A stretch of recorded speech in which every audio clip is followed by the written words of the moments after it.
جون مادرت قسمت میدم، جون بچت، جون عزیزت، یک بار این تمرینی که من بهت میگم و انجام بده. سنگ مفت گنجش مفت دیگه.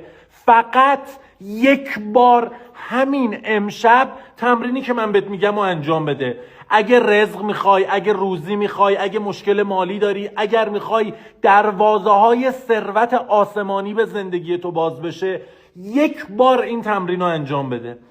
یه تسبیح یا هر چیزی شبیه تسبیحی که تو خونتون داری حال نمی کنی، با انگشتت 4 کلمه است کلا: یا الله، یا رحمان، یا رحیم، یا حی القیوم. عربی حال نمی کنی، فارسی بگو. به تعداد دونه های یه تسبیح بلند 100 دونه، 100 بار تکرار کن، بعد بخواب. 20 شب این کار رو انجام بده.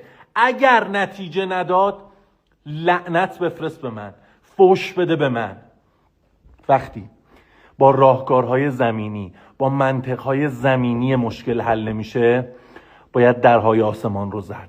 و درهای آسمان به روی بادین و بیدین همیشه بازه.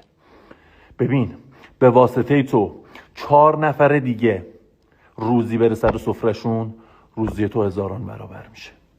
خلاص.